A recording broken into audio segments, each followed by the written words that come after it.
Ya Tuhan Allahku, kami percaya kepada Engkau.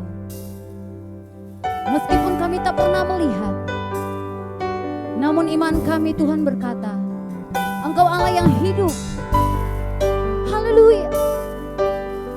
Yesus Tuhan, sebab apa yang tak pernah ku lihat dan tidak pernah ku dengar, dan yang tak pernah timbul dalam hatiku, itu yang kau sediakan bagiku. Sebab apa yang tak pernah ku lihat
Ya, selamat bertemu kembali semua Bapak Ibu, pemirsa Family Altar Action, dan di malam hari ini kita akan belajar kembali bagaimana saya sebut itu menikmati kemustahilan.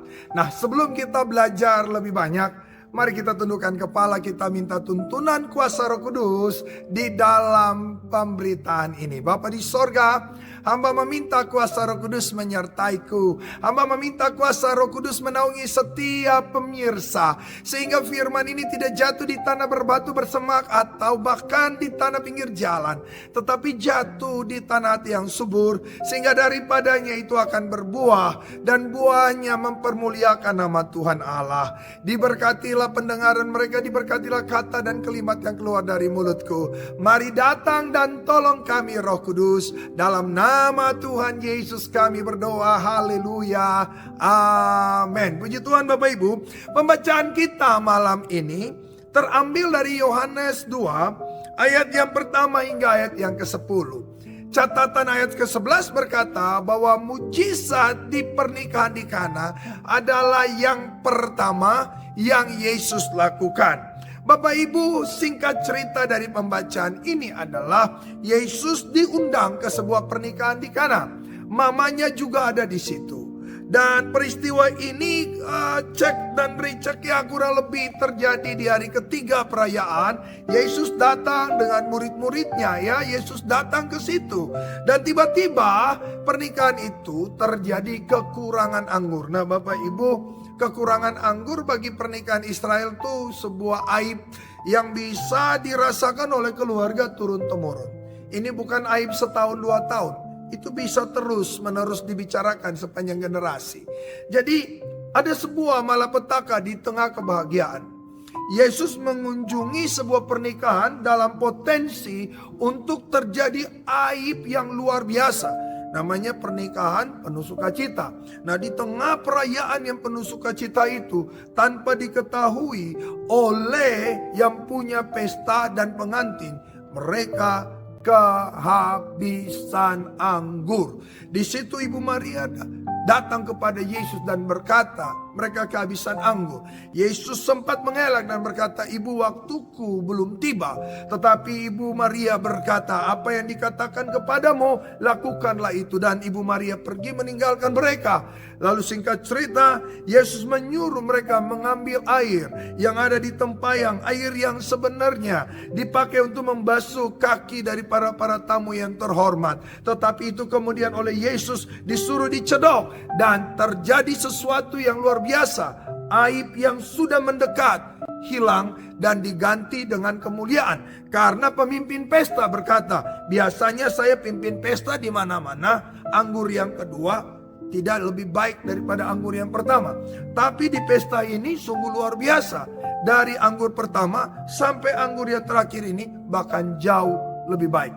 Nah itu singkat cerita dari Yohanes pada pasal yang kedua ayat 1 sampai ayat 10. Cerita bagaimana ada mujizat di pernikahan perkawinan di Kana.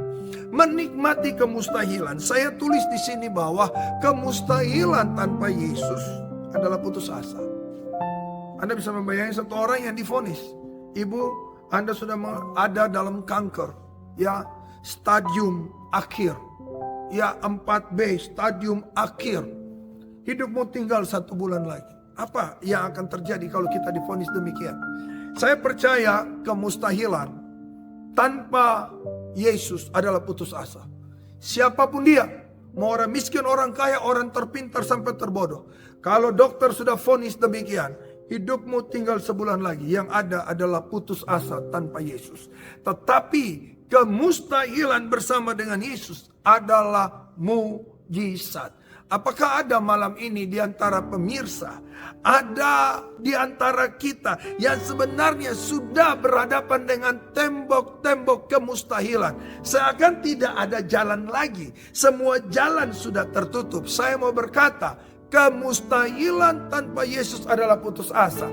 Jadi kalau kau malam ini putus asa, itu tandanya kau tidak ada Yesus. Mungkin Bapak Ibu berkata, Pak Pendeta sabar dulu, saya Kristen, saya beribadah tiap minggu. dalam saya ada Yesus. Alasan apa yang dapat kau katakan bahwa saya tidak ada Yesus? Ya alasannya sederhana. Karena bapak atau ibu putus asa. Kemustahilan bersama Yesus adalah mujizat. Gak peduli keputusan dokter, gak peduli penghakiman hidup ini kayak apa. Semua kemustahilan bersama Yesus adalah sebuah perjalanan mujizat. Tanpa Yesus adalah putus asa. Sekalipun Anda pendeta, sekalipun Anda majelis, sekalipun Anda pelayan ibadah. Pernahkah Anda berpikir bahwa putus asa adalah saat dimana Anda mengetahui bahwa sesungguhnya Anda tidak bersama-sama dengan Yesus. Anda lagi meninggalkan Yesus jauh di belakang perjalananmu.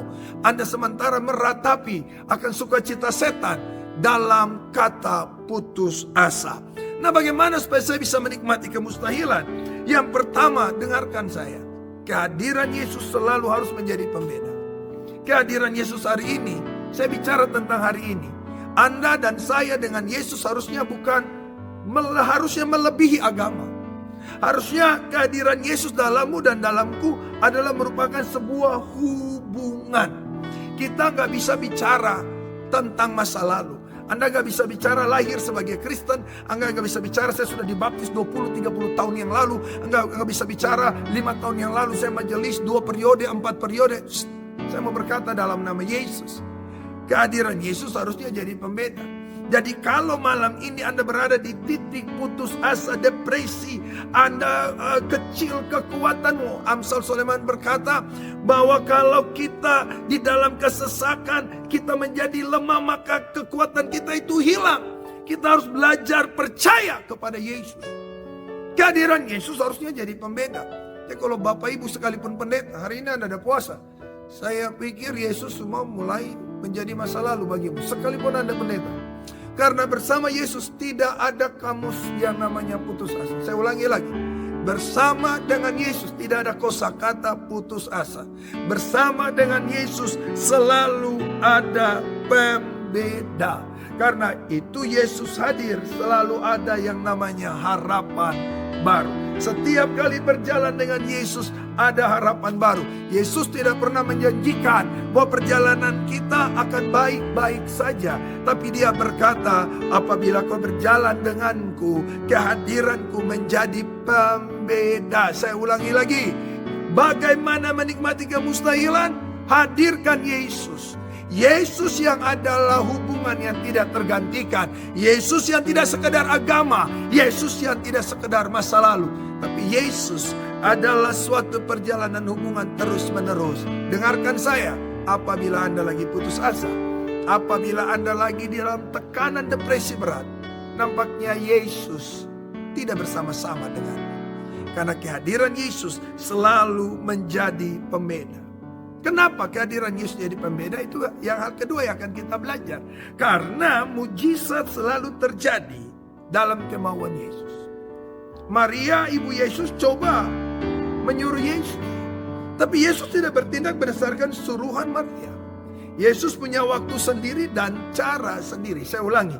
Untuk kata mujizat, Yesus tidak digerakkan oleh air matamu. Karena itu doa bukan sekedar permainan perasaan. Doa adalah tak kala saya membawa pergumulan saya di dalam cara kerja Allah. Mujizat tidak terjadi karena perasaan kita. Mujizat terjadi selalu menurut ide Allah. Mujizat selalu terjadi dalam waktu Allah. Menikmati kemustahilan berarti di dalamnya kita paham bahwa terlalu banyak menuntut Tuhan hanya akan melahirkan persungutan lepas persungutan. Cara kita menuntut Tuhan sebenarnya seperti seakan-akan saya lagi menyuarakan ketidakpercayaan saya terhadap waktu Tuhan. Coba kembali cek and recheck akan status kamarmu tak kala kau berdoa. Apakah terlalu banyak ruangan tuntutan? Maria begitu Yesus berkata waktuku belum tiba, dia berlalu. Dia tahu ini tidak sekedar anaknya. Dia tahu ini adalah juru selamat. Malaikat sudah berkata bahwa anak yang kau kandung adalah juru selamat. Maria sangat tahu arti kata itu. Karena itu dia tidak perlu menuntut Yesus lebih, sekalipun Yesus akan menolak dia. Dia justru berpaling kepada para pelayan dan dia berkata, apa yang dikatakannya ikut saja. Mari kita belajar dari apa yang ditinggalkan oleh Ibu Maria. Jangan terlalu banyak menuntut.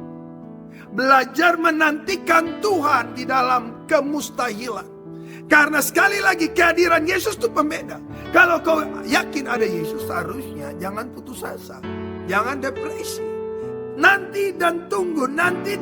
Membosankan? Yes, saya setuju membosankan. Tapi itulah cara.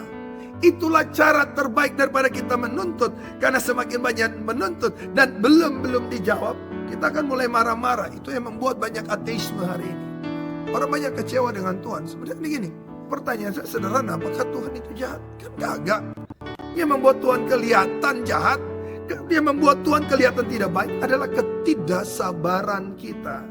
Adalah ketidaksanggupan kita dalam melihat keberadaan Allah di dalam seluk-beluk kehidupan yang terjadi pada kita. Kehadiran Yesus menjadi pembeda. Karena waktu Yesus hadir, kemauannya itulah yang melahirkan mujizat. Dan dengarkan ini, keajaiban dari kemustahilan itu selalu yang terbaik. Bapak Ibu pemimpin pesta berkata gini, gila. Aku udah mimpin banyak pernikahan, tapi yang ini nih luar biasa. Anggur yang kedua juga yang terbaik. Saya percaya bahwa hasil itu tidak menyangkal proses. Karena itu semakin lama kita menanti Allah, bukan berarti kita tidak berkualitas. Terlalu cepat Allah menjawab doa juga bukan berarti kita bangga bahwa kita dapat mendikte Allah. Hari ini saya mendengar beberapa kesaksian yang membuat saya tertawa sendiri. Karena apa? Ada beberapa orang bisa berkata gini, Pak Pendeta, setiap kali saya puasa, saya doa, Tuhan selalu kasih. Sampai hari ini nih, semua yang saya minta, selalu Tuhan Allah kasih, tidak kasih. Saya tertawa. Apakah karena dia lebih hebat? No. Saya membayangin diri saya waktu saya kecil. Ya, anak manja itu minta apa saja selalu dikasih. Tapi anak yang berkualitas bukan berarti rotan itu menunjukkan ketidakpercayaan orang tua. Tapi dalam kehidupan ini, anak yang dibesarkan dengan rotan, dia pasti berhasil. Anak yang dibesarkan dengan kemanjaan, lebih banyak mengalami kegagalan daripada keberhasilan. Bukan berarti Tuhan paling sayang semua orang yang setiap kali minta Tuhan Allah kasih. Jangan-jangan Tuhan tahu. Ya, dan Tuhan tahu kalau belum mampu terima cambukan. Kau masih kategori anak manja. Kan itu di Ibrani pasal 6 Paulus berkata gini, yang minum susu cuma anak-anak, makanan keras hanya bagi orang dewasa. Ya, tapi Bu, kalau doa kita belum dijawab, bukan berarti kita nggak lebih hebat dari orang tadi yang berdoa minta Tuhan selalu kasih. No. Jangan-jangan kita lebih dewasa dari dia dan Tuhan mau kita jauh lebih hebat daripada dia. Perhatikan Mas, lebih banyak di lama dalam api, jauh lebih berkualitas. Karena itu Ayub 23 ayat 10, jikalau Tuhan menguji aku akan muncul sebagai amat tua yang berkualitas. Ini pesan saya bagi Bapak Ibu, bagi semua Anda yang lagi berada dalam ruangan putus asa, bagi semua Bapak Ibu yang berada dalam ruangan depresi, saatnya kembali. Bersama Yesus, kemustahilan adalah mujizat. Tidak ada Yesus, kemustahilan adalah putus asa. Kembalikan Yesus dalam hidupmu. Pastikan dia ada bersama-sama denganmu. Jangan karena masalah engkau meninggalkan Yesus dalam kemahakuasaannya yang telah membuat engkau hidup sampai saat ini. Mari kita berdoa. Bapa di sorga, terima kasih buat renungan malam ini. Kami diajar untuk menikmati kemustahilan. Kami diajar untuk bagaimana mempercayai Allah. Aku berdoa bagi setiap mereka yang ada dalam tekanan, putus asa, depresi, karena segala beban pergumulan hidup mereka. Aku berdoa dalam nama Tuhan Yesus Kristus. Saatnya mereka bersama-sama kembali dengan Yesus. Ampuni dosa dan salah mereka karena tekanan dan penghakiman keadaan. Mereka meninggalkan Yesus dan membiarkan putus asa menjadi penguasa hidup mereka. Mari datang dan tolong mereka. Mari datang dan pegang tangan mereka. Biarlah firman Allah ini menjadi nyata dalam mereka, bahwa dalam kemustahilan bersama Yesus kami akan menikmati mujizat. Mujizat yang mengubahkan kami, mujizat yang mempermuliakan nama Tuhan Allah. Bapa di sorga, inilah doaku bagi semua mereka yang mendengarkan firman Allah. Biarlah firman Allah ini tinggal terus tetap dalam hidup mereka, tinggal terus mengubah mereka. Dan secara khusus bagi semua mereka yang sakit, Bapak Ibu, Anda yang sakit, taruh tangan kananmu pada tubuhmu yang sakit dan angkat tangan kirimu. Bapa di sorga, aku berdoa bagi setiap mereka yang sakit saat ini, dalam nama Yesus, dalam nama Yesus, sembuhkan mereka. Roh Kudus, sembuhkan mereka. Ada yang sudah dapat vonis bahwa hidup mereka tidak lama lagi, penyakit mereka tidak dapat disembuhkan. Oh haleluya, firman Allah hadir malam ini untuk memperingatkan mereka bahwa putus asa adalah bukti Yesus tidak bersama mereka, tetapi pengharapan adalah bukti bahwa kemustahilan harus dijalani bersama dengan Yesus, karena Yesus adalah pembeda. Apapun sakit mereka, aku katakan sembuh dalam nama Yesus. Apapun pergumulan mereka, aku berkata kepada rohmu, engkau kuat, dan engkau akan melewati setiap pergumulan ini dan mempermuliakan Allah Yesus pembeda,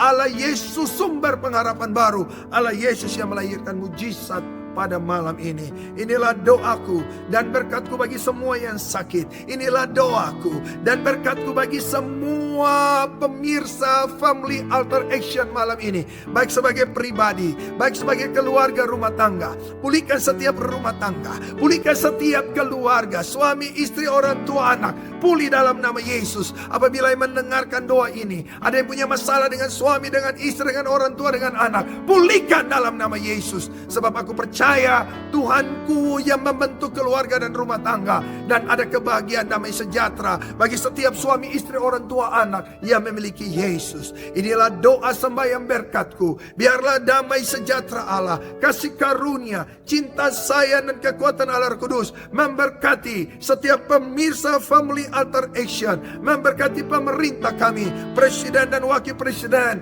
gubernur dari Sabang sampai Merauke bersama wakil dengan wali kota, bupati dari Sabang sampai Merauke. Tuhan Allah menyelamatkan lurah, kepala desa, RT RW, para camat. Tuhan Allah selamatkan anggota-anggota legislatif. Tuhan Allah menjama Indonesia. Tuhan Allah menjama Maluku, Ambon dan Desa Paso. Diberkatilah kami semua dalam nama Yesus.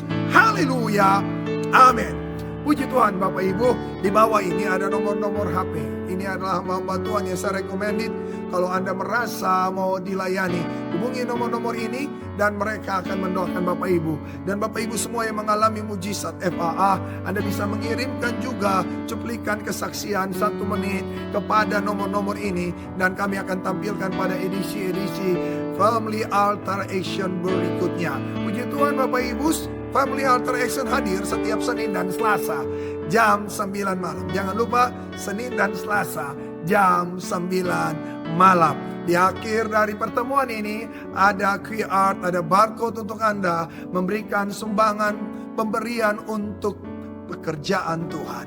Sampai bertemu kembali dalam edisi Family Altar Action berikutnya. Haleluya. Aku